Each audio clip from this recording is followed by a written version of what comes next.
Hey, what's up? Real quick, Pablo from the future here, just to let you know that at the time I was making this video, I did not know it, but I do now. November 4th, Professional is coming out. My new EP will be out everywhere except Spotify, so go ahead and hit the link in the description to pre-order on Bandcamp or pre-save on any DSP that is not Spotify. That's it. Enjoy the video. What is going on, gang? Paul Chin here, and I am back once more with your questions. I am answering your DMs about my leaked music. That's right. My music has leaked. I have a new EP coming. I'm the one who leaked it because I don't really know what's going on in music media right now, and I don't have time to figure it out. So instead, I'm getting right to the source, which is you. I make music to share with people and to share ideas with people, and so I wanted to put the ideas right in front of the people. And if you have any questions about it, I can't guarantee that any music outlets are going to interview me about it or even really exist to interview me about it so much anymore, but I don't think that that should stop you from getting the answers you want. So I made a deal with the people of the internet. If you send me a DM on Instagram or Blue Sky, or send an email to the Sanzu Group email address, I will send you the music for you to listen to for free. There's no catch. The only thing I ask of you in return is that you ask me 3 interview questions. And now I'm answering those questions. Yeah, we can get right into it. You can check out previous episodes before, see what people have been dying to know about the music, and you can see if it sounds intriguing enough for yourself to send me a DM and hear this music for yourself, to hear what we're all talking about. You want to be in on the conversation, right? So let's get into it, because I think this is going to be a big one. Evan Cook Audio asks, what had you thinking about the Orinoco? Geography? Enya? It's a very good question. I also kind of wondered it myself, or how I landed on it myself. I don't know that I'm experienced enough as a songwriter to really have stuff sitting in my head all the time that is gonna work, and so I kind of have to do a bit of word association all the time and kind of throw it in different directions. So yeah, the first line of the first verse in Taofam is vibes flow like Orinoco, and what that really was me looking for something to rhyme with the rhyme scheme, to rhyme with solo and all of that. But as I was thinking about what other kind of ideas I wanted to convey in the song at large and in that verse, I was just looking for things that were going to suggest this idea of like longevity, of life bringing, of all these other types of very positive associations. I don't remember if I got to the idea of river first, or if I started just going through a catalog of words, saying words out loud, and that's honestly like how I write rhymes a lot of the time, just saying the word I'm trying to rhyme out loud and letting it roll and try to hit as many rhymes until I accidentally stumble upon the exact word that would work. Sometimes I'm not afraid to admit it. I hit rhyme zone and I throw in all the combinations, but I think the key for rhyme zone in particular is it works better if you search for the slant rhymes or the almost rhymes, like words that almost rhyme with what you're actually looking for a rhyme for, because then it'll throw you a lot more suggestions that might not work, but might also remind you of other slant rhymes and other ways in which you can kind of bend language to your will. But I did end up, obviously with Orinoco, because I was like, yeah, what I want to convey here is that the vibes when I am with my friends, my loved ones, my day ones, is this sort of thing of like, oh yeah, it feels like we're destined to do this forever. And it feels like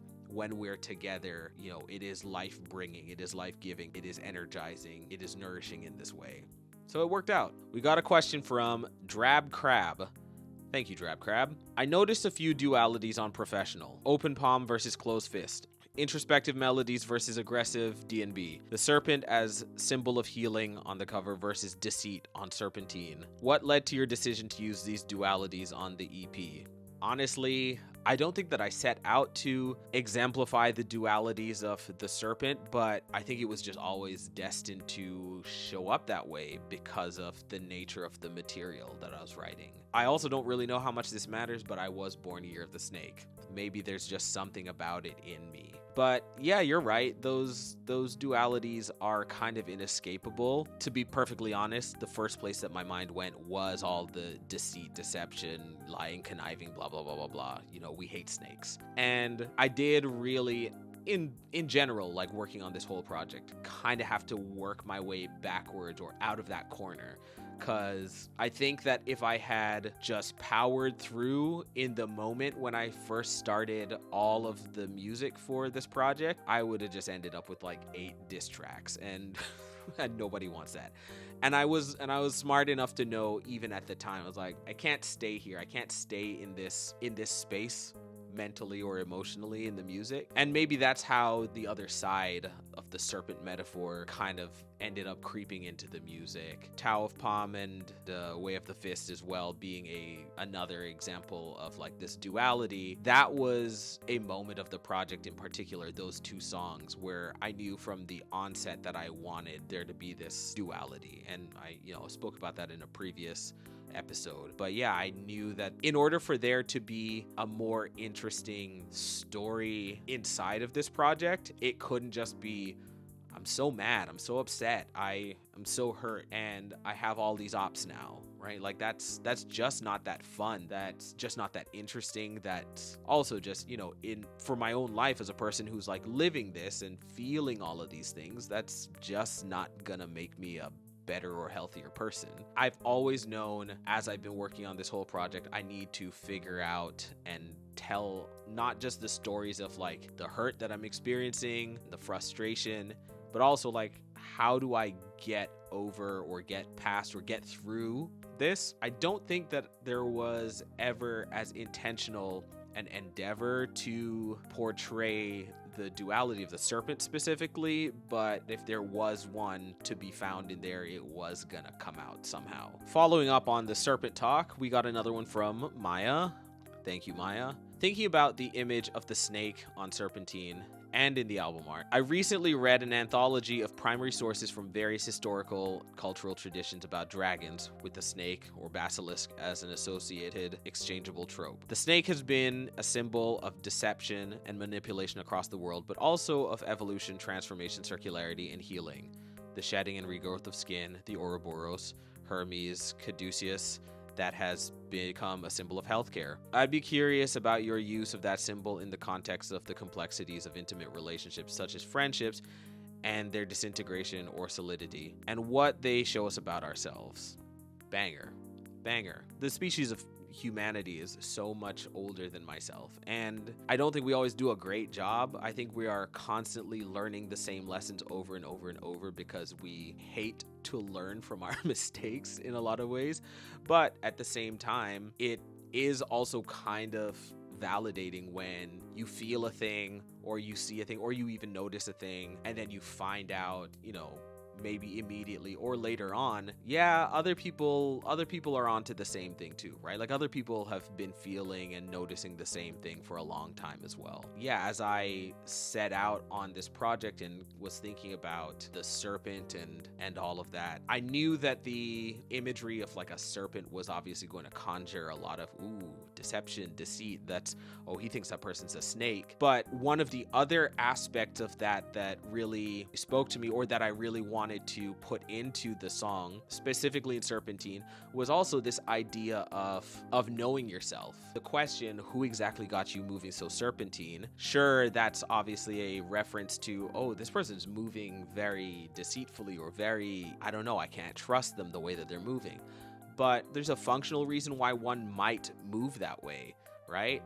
And I think about, being on a battlefield, people are shooting after you, people are chasing after you, and you are actually trying to dodge them. It's helpful if you are trying to survive. Like if you think your life is in danger, if you think that you are being hunted down in some way, you move like a snake, you move serpentine, you zigzag so that they can't predict where you're moving next and they can't hit you. Now, the way in which this is applied in the song is I'm asking people who are no longer in my life, who exactly got you moving so serpentine? Why are you doing this? What are you running from? Because it's not me. I'm not chasing you. I'm hurt and I'm upset, but I'm also tired and kind of downtrodden. And you're still moving like this. What is all that about? It was a question that when I was talking with my therapist about a lot of these friendship breakups and these relationships kind of disintegrating, I was describing like how these people were moving and how they were behaving, and I was really just trying to make sense of it all, and coming to the realization that it was just like, it's crazy that these people are moving in this way that they think is defensive, but is actually like really hurting me and is exhibiting really negative and sour feelings or thoughts or perceptions about me, a person who is just minding his own business, who thought we were friends. The realization came to me that, oh, I think they think that they're trying to protect themselves. I think they think that I'm a threat in some way, regardless of what I'm doing, and they're just moving in this way they think is like protective or defensive, but all I can really see is this serpentine movement that feels untrustworthy, because I'm not sending shots for them. I am now on this music, but the moments and the stories and the examples that really inspired the song came from a period when I was like, I'm not doing anything. Why are you moving in this way? Like, all I'm seeing is a snake, and that's scary to me. But yeah, if I can get into their head a little bit, I think the way that they're moving is a matter of them trying to find protection or safety, or I don't know, newness and new growth from what they think is a horrible situation that they're leaving. That may or may not be the case, but all I can see is what I can see.